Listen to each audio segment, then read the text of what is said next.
High, hello everyone. তো আমার হাতে আজকে কি দেখতে পাচ্ছেন? একটা পানির মগ, তাই তো? তো আজকে আমি এই পানির মগটাকে একটু সাজিয়ে দিব। শুধু শুধু ঘরে সিম্পলভাবে বসে আছে, তা দেখে তো আমার সহ্য হচ্ছে না। ওকে তো একটু সাজাতেই হবে। তো চলে আসলাম রং তুলি নিয়ে ওকে একটু সাজাবো বলে। তো আমি সাদা রংটা প্রথমে ওর গায়ে মেখে দিচ্ছিলাম। আমি সাধারণত ওরকম সুন্দর আর্টিস্ট না, আর্ট করতে ওরকম বেশি একটা পারি না, তবু মোটামুটি আর কি পারি। তো সেটাই আমি আজকে আমার এই মগের উপরে সুন্দরভাবে আর্ট করে দিব।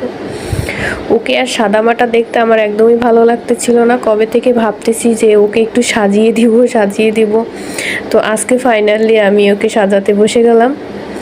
তো কেমন হবে না হবে আমি এখন পর্যন্ত কিছু জানি না। তো দেখা যাক কি হয়, চলুন আমার সাথে দেখতে থাকেন। তো আমি প্রথমে এখানে পাতাগুলো আগে বসিয়ে দিয়েছি, তারপরে গাছের ডালগুলো, এরপরে আমি ফুলের জন্য রংটা সেট আপ করে নিচ্ছিলাম। এরপরে আমি ফুলগুলো এখানে এক এক করে বসিয়ে দেব।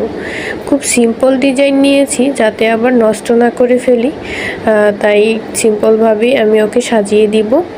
তো আপনাদের কাছে একটাই রিকোয়েস্ট, আমার ভিডিওতে একটা কমেন্ট করবেন, লাইক করবেন, শেয়ার করবেন। অনেক কষ্ট করে ভিডিও বানাই, আর আমার এই আঁকিঝুঁকি কাটাকাটি আমার কাছে খুবই ভালো লাগে। এই জন্যই আমি এগুলো বেশিরভাগ করে থাকি, আর তাই আমি এখানে ভিডিও দেই সবার মাঝে।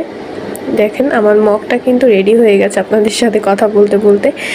তো কেমন হয়েছে আমার এই সুন্দর একটা কিউট মগের উপরে আমি এরকম আর্ট করেছি। তো আপনাদের কাছে কেমন লেগেছে অবশ্যই লাইক কমেন্ট শেয়ার করে আমাকে জানাবেন। তো খালি ওকে দেখতে একদমই ভালো লাগতেছিল না। এখন যাই হোক, আমার কাছে মোটামুটি খুবই ভালো লাগতেছে। আপনাদের কাছে কেমন লেগেছে অবশ্যই কমেন্ট করে জানাবেন। আমার সাথে থেকে ভিডিওটা দেখার জন্য অসংখ্য ধন্যবাদ।